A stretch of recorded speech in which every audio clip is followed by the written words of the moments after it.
लो प्यारे बच्चों, तो आज हम जानेंगे कि परिमेय संख्या, अपरिमेय संख्या और वास्तविक संख्या, और उसके बाद हम जानेंगे कि वास्तविक संख्या के दशमलव प्रसार के बारे में। तो इससे पहले वाले वीडियो में हम आप लोगों को बता दिए थे कि जितने भी संख्या थे उस सभी संख्या को ब्रीफ में हम बता चुके हैं। तो इससे पहले वाले वीडियो को आप लोग देख सकते हैं। और आज हम बताएंगे परिमेय संख्या, अपरिमेय संख्या, वास्तविक संख्या और वास्तविक संख्या के दशमलव प्रसार। तो आइए पढ़ते हैं हम लोग परिमेय संख्या क्या होता है। तो परिमेय संख्या हम वैसी संख्या को कहेंगे, परिमेय संख्या वैसी संख्या को कहेंगे जिसे P/Q के रूप में तो लिखा जा सकता है, लेकिन इसका क्या शर्त होगा? शर्त यह होगा कि P और Q जो होगा वो दोनों क्या होगा? P और Q दोनों ही पूर्णांक होना चाहिए तथा Q does not equal to 0 हो, उसे परिमेय संख्या कहा जाता है। ये तो आप लोगों का परिभाषा के तौर पर हो गया कि परिमेय संख्या हम किसे कहेंगे। तो आइए समझते हैं कि परिमेय संख्या होता आखिर क्या है।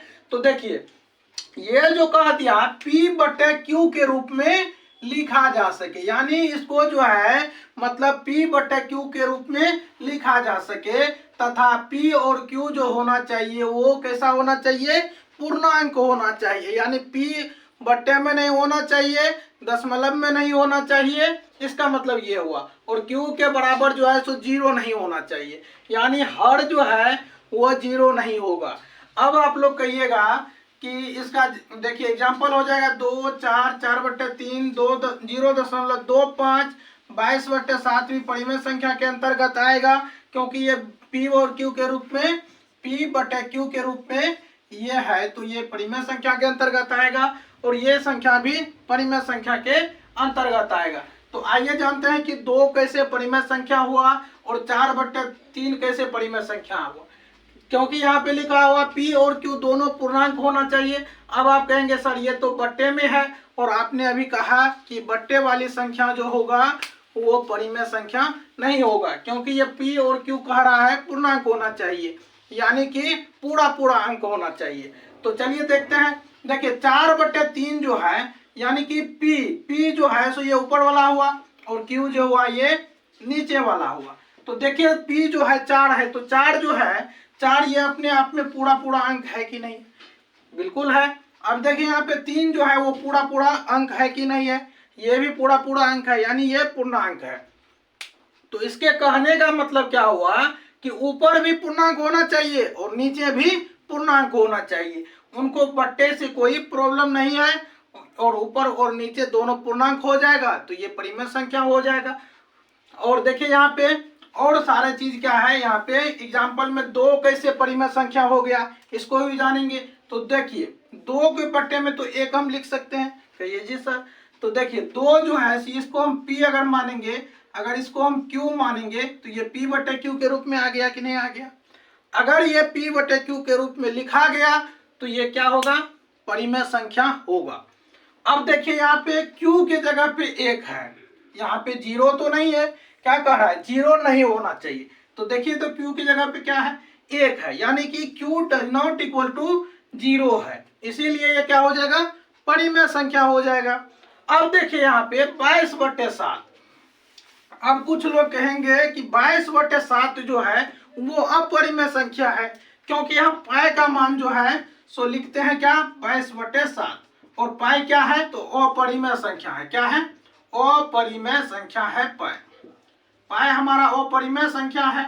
इसीलिए कुछ लोग क्या कहेंगे कि 22/7 जो है वो क्या है? तो अपरिमेय संख्या है। कुछ लोग का कहना यह होगा कि 22/7 भी जो है अपरिमेय संख्या होगा, क्योंकि पाई का ही मान अपरिमेय, पाई का ही मान क्या है? 22/7। लेकिन आप लोगों को जानना होगा कि पाई का जो मान है वो एक्चुअल मान जो है ये 22/7 नहीं है। पाई का मान कितना हो जाता है? पाई का मान दशमलव में आता है, जो कि होता है 3.14, और कुछ आगे होता है यहाँ पे निकलते जाता है, जो कि मतलब यहाँ पे पूरा वैल्यू एग्जैक्ट निकलता नहीं है, निकलते जाता है, कोई अंत नहीं है कि वो कहाँ तक निकलेगा। इसके कारण ये जो है सो मतलब पता नहीं है आगे की क्या होने वाला है, इसीलिए पाई जो हो जाता है वो परिमेय संख्या हो जाता है। और ये लगभग मान जो है सो 22/7 ये हो जाता है इसका लगभग माना गया है। लेकिन 22/7 को तो हम P/Q के रूप में लिख सकते हैं। P भी एक पूर्णांक हो गया और Q भी एक पूर्णांक हो गया, और Q के जगह पे देखिए तो 0 नहीं है क्योंकि ये 7 है, इसीलिए कि ये क्या हो जाएगा 22/7 क्या हो जाएगा, परिमेय संख्या हो जाएगा। ये सही है। चलिए अब कुछ आगे जानते हैं। अब आप लोग कहेंगे कि सर 0.25 ये कैसे परिमेय संख्या हो गया, तो चलिए इसको भी जानते हैं। देखिए तो 0.25 को हम क्या लिख सकते हैं, अगर इसको पॉइंट हटा दें यहाँ से, अगर हम पॉइंट हटा देंगे तो क्या हो जाएगा कि पॉइंट के बदले में एक आएगा और जितने संख्या रहेंगे उतने जगह पे 2 जीरो बैठाएंगे, तो यहाँ पे कितना हो गया 25/100 हो गया। अब देखिए तो यहाँ पे 25 एकम 25, 25 चौका 100, 1/4 आ गया कि नहीं। एक भी पूर्णांक है, ये हो गया P, इसको मानेंगे, अगर इसको Q मानेंगे तो एक भी पूर्णांक है और 4 भी पूर्णांक है। और 4 के देखिए Q की जगह पे 0 नहीं है, 4 है, इसीलिए ये क्या हो गया परिमेय संख्या हो गया। और परिमेय तो नहीं हुआ, इसीलिए ये परिमेय संख्या के अंतर्गत आ जाएगा। अब चलिए जानते हैं कि ये 0.333 जो है, इसको हम आगे जानेंगे कि ये कैसे परिमेय संख्या है। और अभी देखिए इसको भी बताते हैं, थोड़ा सा ब्रीफ में बता देते हैं, यहाँ पे शॉर्ट में जान लीजिए कि 0.33 जो है ये परिमेय संख्या के अंतर्गत, ये जो है बार का मतलब क्या हुआ, इसको हम जो लेटरिंग लगा रहता है इसको हम बार पढ़ते हैं, क्या पढ़ते हैं बार पढ़ते हैं। इसका मतलब होता है कि 3 जो है सो बार बार दोहराते रहेगा, तो इसका मतलब यह हो गया कि बार बार 3 आते रहेगा। तो चलिए देखते हैं। अगर इसका एक ट्रिक होता है, अगर इसको हमें पॉइंट अगर हटाना है तो जितना संख्या है उतना संख्या को क्या करना होता है, उतार लेना होता है। उसके बाद अगर हम बार को हटाते हैं तो जितना संख्या है जो उसको हम उतार लिया, और नीचे में क्या करेंगे जितने संख्या पे बार लगा हुआ है ये वाला रेकरिंग, उतना हम क्या करेंगे बट्टे में 9 लिख देंगे। तो ये हमारा P/Q के रूप में बदल गया, यानी ये भिन्न में बदल गया। अब देखिए ये P अगर इसको मानेंगे, अगर हम इसको Q मानेंगे तो ये P/Q के फॉर्म में आ गया कि नहीं आ गया, तो कहेंगे जी सर बिल्कुल ये P/Q के फॉर्म पे आ गया। अब देखिए अगर ये P/Q के फॉर्म पे आ गया तो अब देखिए Q के जगह पे 0 तो नहीं है। अगर ये 0 नहीं है और ये दोनों अगर पूर्णांक है, ये पूरा अंक है, P भी एक पूर्णांक है और Q भी एक पूर्णांक है, और Q के जगह पे 0 नहीं है, तो ये क्या हो जाएगा परिमेय संख्या हो जाएगा। इसका क्राइटेरिया अगर फुलफिल हो गया तो ये क्या हो जाएगा परिमेय संख्या हो गया। चलिए उम्मीद करते हैं कि आप लोगों को सारा जानकारी परिमेय संख्या के बारे में पता लग गया होगा। अब चलिए थोड़ा सा हम जान लेते हैं अपरिमेय संख्या के बारे में, और थोड़ा सा पढ़ेंगे वास्तविक संख्या के बारे में, फिर तो चैप्टर हमारा चालू हो जाएगा। उसके बाद हम थोड़ा सा जान लेंगे कि वास्तविक संख्या का दशमलव प्रसार क्या होता है, परिमेय संख्या का दशमलव प्रसार कैसा होगा और अपरिमेय संख्या का दशमलव प्रसार कैसा होगा। तो चलिए इसको मिटाते हैं।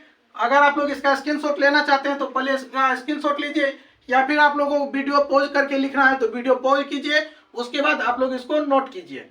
चलिए आगे बढ़ते हैं। तो आइए अब हम जानते हैं अपरिमेय संख्या के बारे में कि अपरिमेय संख्या होता क्या है। तो चलिए देखते हैं अपरिमेय संख्या क्या होता है। तो अपरिमेय संख्या हम वैसी संख्या को कहेंगे जिसे हम P/Q के रूप में नहीं लिख सकते हैं, P/Q के रूप में नहीं लिखा जा सके, तथा जिस संख्या का पूरा वर्गमूल नहीं निकलेगा उसे हम क्या कहेंगे, जिस संख्या का पूरा वर्गमूल ना निकले उसे हम अपरिमेय संख्या के नाम से जानते हैं। तो देखिए ये तो हमारा परिभाषा हो गया। तो परिभाषा में अपन लोग को कैसे लिखना है, तो लिखना है वैसी संख्या जिसे P/Q के रूप में तो हम नहीं लिख सकते हैं, तथा और एक कंडीशन क्या होगा कि जिस संख्या का पूरा वर्गमूल नहीं निकलेगा वो संख्या क्या कहलाएगा, हमारा अपरिमेय संख्या कहलाएगा। तो आइए देखते हैं अपरिमेय संख्या का उदाहरण क्या सब हो जाएगा। तो देखिए रूट 2 का जो है, रूट 2 का वर्गमूल जो है सो कभी नहीं निकल पाएगा, इसका वर्गमूल कभी नहीं निकल पाएगा, पूरा वर्गमूल इसका नहीं निकलेगा। जैसे रूट 4 का वर्गमूल क्या हो जाता है, रूट 4 का वर्गमूल 2 निकल जाता है। तो 2 जो है सो रूट 4 का क्या हो गया, पूरा वर्गमूल निकल गया। ये क्या हो गया, पूरा वर्गमूल निकल गया। यहाँ पे पूरा पूरा रूट 4 का वर्गमूल निकल गया। लेकिन यहाँ पे रूट 2 का पूरा पूरा वर्गमूल नहीं निकलता है तथा रूट 7 का इसका भी नहीं निकलता है। पाई हमारा हो जाएगा अपरिमेय संख्या, क्योंकि पाई का मान जो है सो निश्चित रहता नहीं है कि क्या आने वाला है आगे। और हमारा क्या हो जाएगा, जैसे इस टाइप का संख्या हो गया, 3 के बाद 1 आ गया, 2 3 आ गया, फिर 2 को 1 आ गया, फिर 3 आ गया, फिर 3 को 1 आ गया, 4 आ गया, उसके बाद डॉट डॉट डॉट क्या आएगा उसका कोई संभावना नहीं है। तो इस टाइप की संख्या जो है सो हम किस संख्या के अंतर्गत रखेंगे इस संख्या को, तो अपरिमेय संख्या के अंतर्गत इस संख्या को हम रखते हैं, जिसका पूरा पूरा वर्गमूल ना निकले या फिर जो संख्या के आगे आने वाला संख्या मालूम ही न रहे, अटपटांग टाइप का संख्या रहेगा जिसका हमें कोई मालूम ही नहीं रहेगा कि आगे क्या आने वाला है। तो वो सब संख्या हमारा किस संख्या के अंतर्गत आ जाएगा, अपरिमेय संख्या के अंतर्गत आ जाएगा। तो आप लोगों को क्या लिखना है इस संख्या के अंतर्गत में, लिखना है वैसी संख्या जिसको हम P/Q के रूप में तो लिख ही नहीं सकते हैं, तथा जिस संख्या का पूरा पूरा वर्गमूल निकलेगा ही नहीं उस संख्या को हम किस में रखेंगे, अपरिमेय संख्या के अंतर्गत रखेंगे। आप लोग एग्जाम्पल लिखेंगे, रूट 2 हो जाएगा, रूट 7 हो गया, पाई हो गया, और इस टाइप का संख्या कई आ जाएंगे, और इस टाइप के संख्या में सारे संख्या आ जाएंगे अपरिमेय संख्या के अंतर्गत। तो आप लोग इसका स्क्रीनशॉट लीजिए या फिर वीडियो पॉज करके आप लोग लिखने की इसको कोशिश कीजिए ताकि आप लोगों का नोट अच्छा बन सके। और चलिए हम अपरिमेय और अपरिमेय पढ़ लिए, अब चलते हैं वास्तविक संख्या के बारे में। यहाँ से आपका चैप्टर जो है सो शुरू होता है। तो आप लोगों को क्या करना है, चैप्टर को पूरी अच्छी तरीके से जानना है कि चैप्टर क्या होगा, और चैप्टर में समझने के लिए आप लोगों को पूरा ध्यान से पढ़ना होगा, परिमेय और अपरिमेय को जानना होगा। तो इस चीज को आप लोग नोट्स बना लेंगे और अब वास्तविक संख्या का मेन टॉपिक शुरू होगा तो आप लोग उसको ध्यान से पढ़ेंगे। चलिए इसका स्क्रीनशॉट लीजिए आप लोग और इसको हम मिटाते हैं और चलते हैं वास्तविक संख्या पे। तो आइए अब हम जानते हैं वास्तविक संख्या के बारे में कि वास्तविक संख्या क्या होता है। तो देखिए, वास्तविक संख्या हम वैसी संख्या को कहेंगे जिसमें परिमेय एवं अपरिमेय संख्या का पूरा सम्मेलन होगा। यानी परिमेय और अपरिमेय संख्या को अगर मिला दिया जाए तो वो जो सम्मिलित रूप होगा, दोनों को अगर मिला देंगे वो जो सम्मिलित रूप होगा उसी को हम क्या कहेंगे, तो वास्तविक संख्या कहेंगे। तो देखिए, वास्तविक संख्या के अंतर्गत दोनों संख्या आ जाएगा, परिमेय और अपरिमेय आ जाएगा। तो दोनों संख्या का ही उदाहरण अपरिमेय संख्या कहलाएगा। यानी परिमेय में और सारे संख्या आ जाएंगे और अपरिमेय में भी जो संख्या आएंगे, यानी परिमेय और अपरिमेय का पूरा सम्मेलन जो है सो सारे हो जाएंगे वास्तविक संख्या। यानी कि इसमें क्या क्या अंतर्गत आ गया, परिमेय संख्या के अंतर्गत आ गया प्राकृतिक संख्या, पूर्ण संख्या, पूर्णांक संख्या और अभाज्य संख्या, भाज्य संख्या, जितने भी संख्या है सारे परिमेय के अंतर्गत आ गया। और अपरिमेय संख्या के जो अंतर्गत आएगा वो भी हो जाएगा। तो सारी संख्या इसके अंतर्गत आ जाता है, जिसको हम कहते हैं वास्तविक संख्या। तो वास्तविक संख्या का एग्जाम्पल क्या हो जाएगा, 2 हो गया, 4, रूट 2, इसमें कोई भी संख्या अगर रख दे तो वास्तविक संख्या ही होगा। पाई हो गया, ये वाला संख्या हो गया, और जितने भी संख्या को इसमें रखेंगे सारे क्या हो जाएंगे, वास्तविक संख्या हो जाएंगे। तो वास्तविक संख्या ही है क्या, परिमेय और अपरिमेय को जब अगर इंटरकनेक्ट कर देते हैं, यानी दोनों को अगर मिला देते हैं तो वो क्या हो जाता है, तो वास्तविक संख्या हो जाता है। तो आइए अब हम चलते हैं मेन टॉपिक के ऊपर जो आपको चैप्टर में काम आ जाएगा, वो है हमारा क्या, तो वास्तविक संख्या का दशमलव प्रसार। हालांकि आगे हम पढ़ेंगे चैप्टर में, और अगर हम इसको अभी पढ़ ही रहे हैं तो एक और टॉपिक पढ़ लेते हैं जो है कि हमारा दशमलव प्रसार, जिसके कारण जो है सो आप लोगों को चैप्टर में सहूलियत हो जाएगा। तो पहले आप लोग इसका स्क्रीनशॉट लीजिए। तो आइए अब हम समझते हैं दशमलव प्रसार क्या होता है। तो वास्तविक संख्या को देखिए कितने भागों में बांटा गया है। तो वास्तविक संख्या जो है वो 2 भागों में बढ़ जाता है। एक तो ये हो जाता है परिमेय संख्या और एक हो जाता है अपरिमेय संख्या।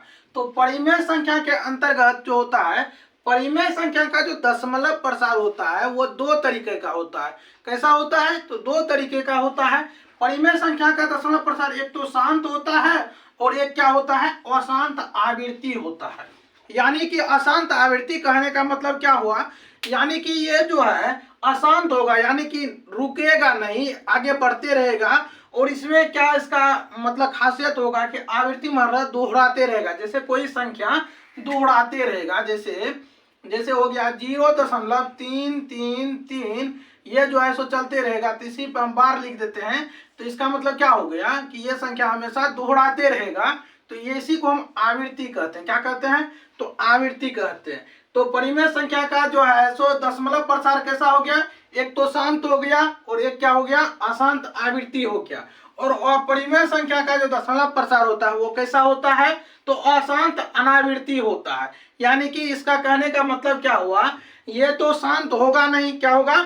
मतलब बढ़ते जाएगा, ये कभी रुकेगा नहीं। इसका दशमलव प्रसार जो है, दशमलव के बाद की संख्या जो है वो तो चलते रहेगा, लेकिन इसमें होगा क्या? अनावृत्ति कहने का मतलब आवृत्ति यानी दोहराएगा जो, इसका कोई कंडीशन नहीं होगा कि इसके बाद क्या क्या आएगा और या फिर कौन सी संख्या दोहराती रहेगा।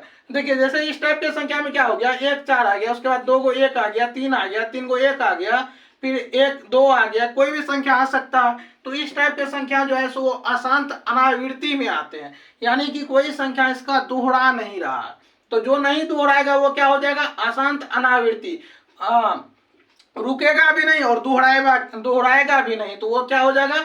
अपरिमेय संख्या का दशमलव प्रसार अशांत अनावृत्ति। हालांकि हम अपन लोग को यही दोनों पढ़ना है, शांत और अशांत आवृत्ति। तो शांत कहने का मतलब क्या हुआ? जैसे दशमलव के बाद कोई संख्या रुक गया, 0.25, तो देखिए इसके बाद कोई संख्या बढ़ नहीं रहा, तो ये क्या हो गया? शांत हो गया। यानी दशमलव के बाद इसकी संख्या जो है सो रुक गया, तो इसी का मतलब हो गया कि दशमलव के बाद शांत हो गया। तो इसी का अगर पहचानने का ट्रिक कैसे होगा कि शांत ही कैसे होगा? तो देखिए इसका ट्रिक होता है, जैसे किसी भी संख्या का अगर हर जो होगा, वो हर जो होगा ये इस फॉर्म का होगा, 2 के पावर m गुना जो होगा 5 के पावर n के अगर रूप का हर होगा, हर यानी जैसे 4/8 हो गया, तो देखिए तो इसका 8 का अगर गुणनखंड करेंगे तो क्या हो गया? 2 गुना 2 4 हो गया, 4 दूना 8, यानी 2 के पावर 3 हो गया। तो देखिए तो ये 2 के पावर m के रूप का है कि नहीं? 2 के पावर अगर m का रूप का है तो इसका जो दशमलव प्रसार होगा वो कैसा होगा?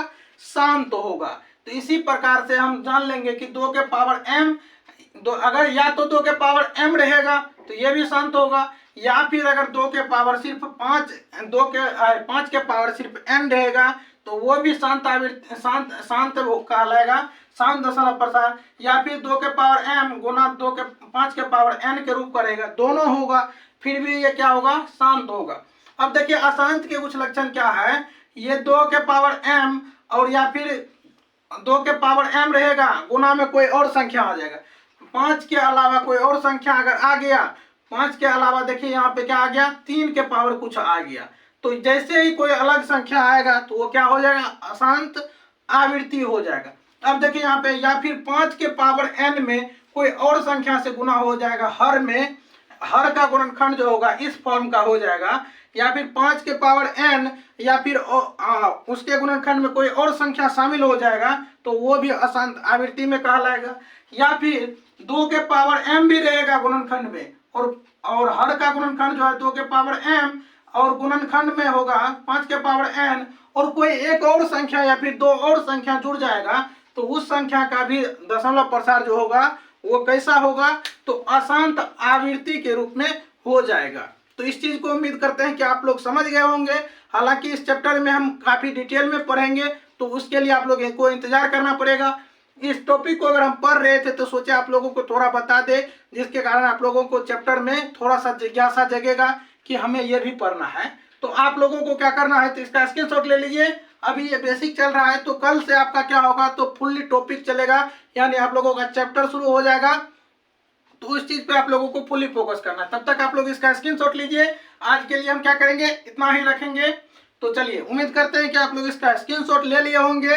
तो आज के लिए इतना ही रखते हैं, मिलते हैं कल के क्लास में, जो कि आप लोगों का धमाकेदार क्लास होगा और आप लोगों का चैप्टर से रिलेटेड क्लास होगा। तो कल से आप लोगों का मेन तैयारी जो है तो शुरू हो जाएगा। तो आप लोग चैनल को अभी तक सब्सक्राइब नहीं किए हैं तो चैनल को सब्सक्राइब कर लीजिए।